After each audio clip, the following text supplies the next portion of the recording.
नमस्कार। हिमालय की गंगा में आपका स्वागत है।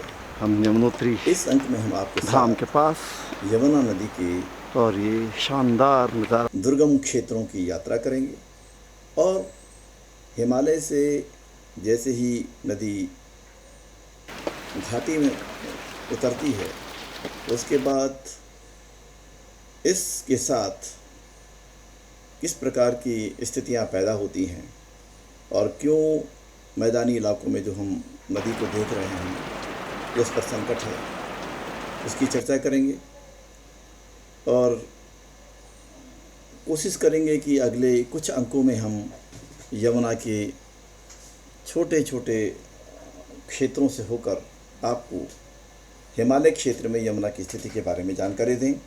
यहाँ पर भी इस अंक में हम यमुना नदी की जो पूरी यात्रा है वो उत्तराखंड के शुरुआत से यानी कि यमुनोत्री से लेकर के और इसके टोंस नदी के साथ कालसी नामक शहर में हुए संगम तक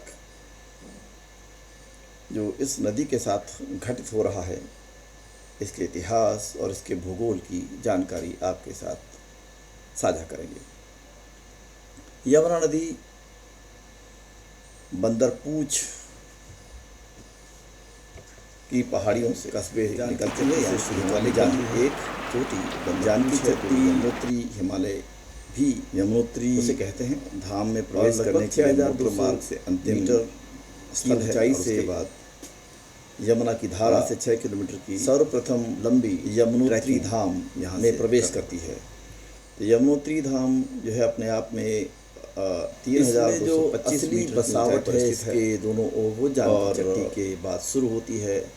यहाँ तक के लिए देखते हैं कि जानकी चट्टी में यात्रा है वो नए नए निर्माण कार्य शुरू हुए हैं। बहुत सी सीमेंट की चादरें आपको दिखाई दे रही हैं। हालांकि जानकी चट्टी के चारों ओर अगर हम अपने नज़र दौड़ाएं तो किसी भी ऐसे दिन पर जब बर्फ़ गिरी हो और सूर्य की किरणें चमक रही हों तो बहुत आनंदित कर देने वाला होता है। हिमालय की इस ऊंचाई से जब यमुना निकल रही है तो उसके बाद जानकी चट्टी में ही हमें दिखाई देता है कि अनेकों निर्माण कार्य शुरू हुए हैं बिल्कुल नदी के तट पर। सवाल ये है कि जब नदी के 100 मीटर की दूरी तक या 500 मीटर की दूरी तक कई स्थानों पर हमारे उच्च न्यायालय का और सुप्रीम कोर्ट का निर्णय है, तो फिर किस प्रकार से ये निर्माण कार्य वहाँ कराए जा रहे हैं, ये एक सवाल है। मैंने कुछ लोगों से सवाल किया तो उनका कहना था कि इस क्षेत्र में यमुना नदी में बाढ़ आने की संभावना नहीं है और इस कारण से लोग इसको बना रहे हैं, लेकिन ये धारणाएं बिल्कुल गलत है। और ऐसे स्थानों पर भी नदी अपना रौद्र रूप दिखा देती है जहाँ पर उसकी जगह पर आपने निर्माण। ये है जानकी चट्टी और सामने है खरसाली गांव।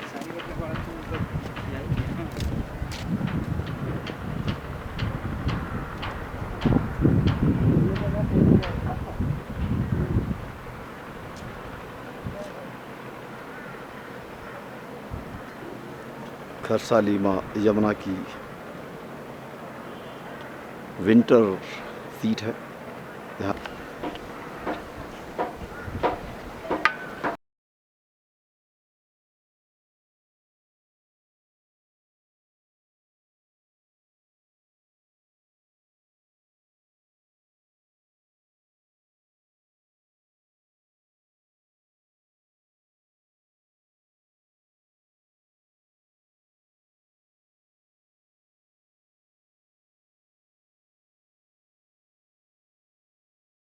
कार्य किया है। तो जानकी चट्टी के बाद नदी और नीचे आती है, उसमें कई अन्य गाड़ गदेरे मिलते हैं जिनकी जानकारी हम आपको अगले अंक में लगातार देंगे जब हम एक एक गांव की यात्रा करेंगे। इस समय हम आपको उसके बाद की घटनाएं बता रहे हैं कि किस प्रकार से उसके इर्द गिर्द जो है वो निर्माण कार्य होते हैं। और ये एक बड़ी उपजाऊ घाटी है यमुना की घाटी।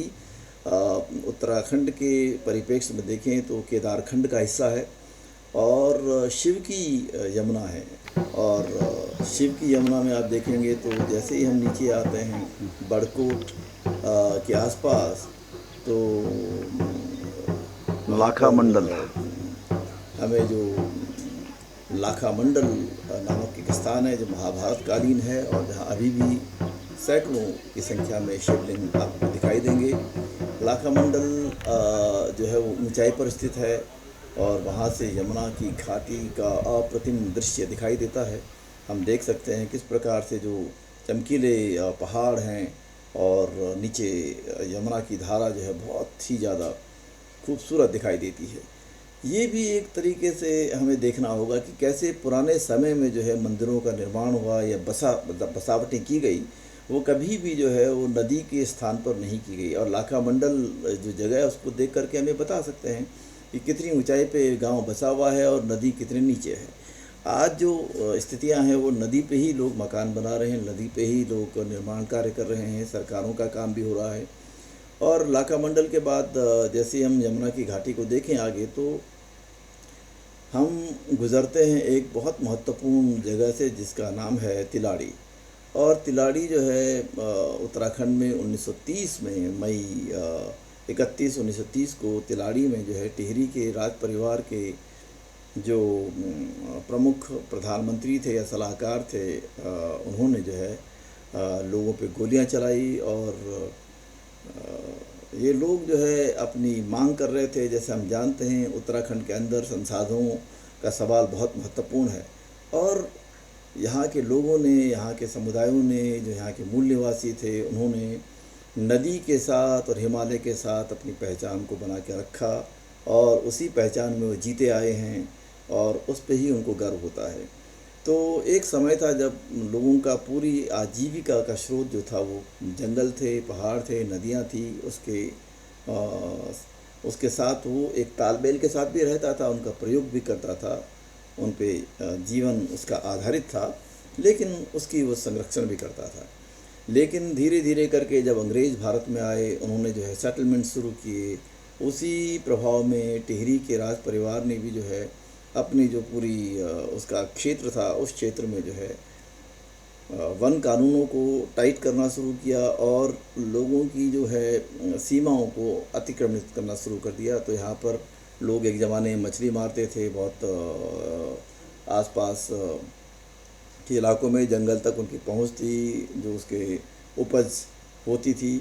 लेकिन इसके खिलाफ में टिहरी के राजा ने जो है जो कार्य किया, उसके खिलाफ लोग खड़े हुए और तिलाड़ी नामक स्थान पर जो है एक आज़ाद पंचायत का गठन किया गया। आज़ाद पंचायत या धंडक यहाँ के स्थानीय भाषा में उसको कहते हैं। और धंडक का मतलब था कि लोग अपनी मांगों के सिलसिले में यहाँ के स्थानीय राज सत्ता के लोगों से बातचीत करते थे, उनको अपनी मांग के बारे में बताते थे और फिर राजा के जो अधिकारी होते थे वो उन मांगों पे निर्णय देते थे। तो एक प्रकार से एक खुली पंचायत होती थी। लेकिन यहाँ पर राज परिवार के जो अधिकारी थे, उन लोगों ने जो है इस धंडक को या इस आज़ाद पंचायत को अपनी जो सल्तनत है या अपनी जो सत्ता है उसके खिलाफ में माना और चारों तरफ से टिहरी दरबार के सैनिकों ने लोगों को घेर लिया। आप देख सकते हैं कि पूरा ये गहराई का इलाका है, बिल्कुल नदी का इलाका है और उसमें हज़ारों लोग वहाँ पर थे। उन पर गोलियां चलाई गई चारों तरफ से और भारी संख्या में लोग हताहत हुए। बहुत सारे लोग नदी में कूद के मर गए। बड़ा तेज़ पानी यहाँ पर यमुना का होता है और लेकिन एक बड़ी संख्या में लोग मारे गए। तिलाड़ी का कांड उत्तराखंड का जलियांवाला बाग कांड भी कहा जाता है। हालांकि सत्ता के खेल निराले हैं।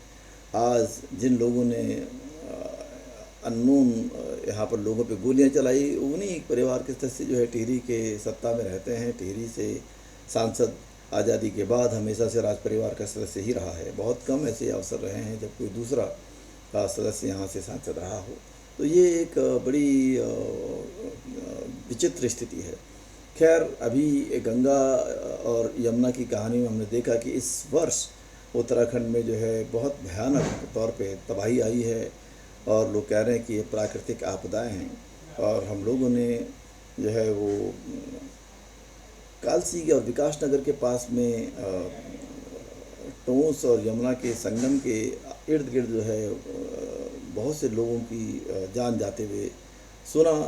टीवी पर ऐसे रिपोर्ट्स आए, कुछ वीडियोस भी दिखाई दिए, लेकिन हमें कह सकते हैं जब इन क्षेत्रों में जाते हैं तो टोंस और यमुना का संगम का जो क्षेत्र है कालसी के पास में, उसको अगर हम देखें तो हमें दिखाई देता है कि किस प्रकार से एक बेहद खूबसूरत नदी जो यमुना है, और टोंस भी बहुत सुंदर घाटियों से आती है, वो मैदान छूते छूते उसकी हालत ख़राब हो जाती है।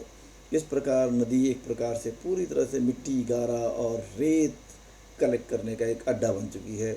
यमुना नदी में जब हम ट्रैक्टर देखते हैं जाते हुए, और आप कालसी में जो यमुना और टोंस का जो संगम है, उस क्षेत्र में आसानी से नहीं जाया जा सकता, ये मैं कह सकता हूँ, क्योंकि पूरे क्षेत्र में केवल माइनिंग होती है। तो आप देखिए कि कम से कम 3, 4, 5 किलोमीटर लोग पैदल चलते हैं, लेकिन ट्रैक्टर वाले नदी के ऊपर ट्रैक्टर चला के जाते हैं और उसको लेके आते हैं। ये हमारी नदियों की स्थिति है। जिन नदियों को हम पूजते हैं, जिन नदियों को हम ये कहते हैं कि हमें जीवन देती हैं, उन नदियों के ऊपर लोग ट्रैक्टर चला करके और रेत, गारा, मिट्टी निकालने का काम करते हैं। सच पूछिए तो कालसी में संगम से पहले यमुना के हाल देख के मुझे बहुत दुख हुआ, बहुत ग्लानि भी हुई। हिमालय से इतनी चंचल, इतनी स्वच्छ, इतनी निर्मल, इतनी ऊर्जावान नदी, और मैदान में पहुँचते पहुँचते उसको इस प्रकार से, उसकी एक प्रकार से हत्या कर देना।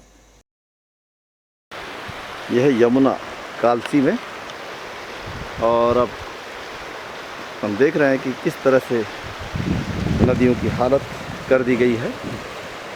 बहुत बुरा हाल है। यहाँ से डाक पत्थर पे एक डैम है, और इसी नदी पे आगे टोंस आकर के समाहित हो रही है। दोनों में पानी बहुत कम है, और एक खूबसूरत नदी इस तरीके से समाप्त की जाती है। वो टोंस की यात्रा कालसी में आके ख़त्म हो जाती है, और देश सेवा और राष्ट्रभक्ति के लिए हम एक बहुत जिंदा नदी को समाप्त कर रहे हैं। हमारे यहाँ पर लोगों को ये भी नहीं पता कि टोंस भी कोई नदी है, और ये यमुना का हम पूरा वो देख रहे हैं। ये कालसी शहर है।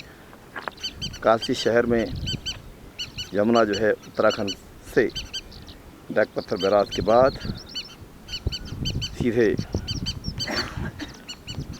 हिमाचल प्रदेश की ओर पांवटा साहिब की तरफ जाती है यमुना नदी बनकर के। अपनी नदियों को हमने किस तरह से किया है, ये एक दर्दनाक कहानी है। हम देख सकते हैं उस तरफ से टोंस और ये यमुना, और किस प्रकार एक खूबसूरत नदी अंत में बांध दी गई है, और यहाँ से फिर वो देश के लोगों को जीवन दान देने के लिए सिंचाई के कार्यों में इस्तेमाल की जाती है। लेकिन दुखद बात ये कि एक खूबसूरत संगम को हर नदी अपनी पहचान ख़त्म कर बड़ी नदी को अपनी पहचान देती है। टोंस ने एक छोटी सी यात्रा की, और उसके बाद यमुना में समाहित हुई, और समाहित होने के बाद यमुना बनकर अब आगे चल रही है। लेकिन अपनी नदियों को बचाना हमारा काम होना चाहिए।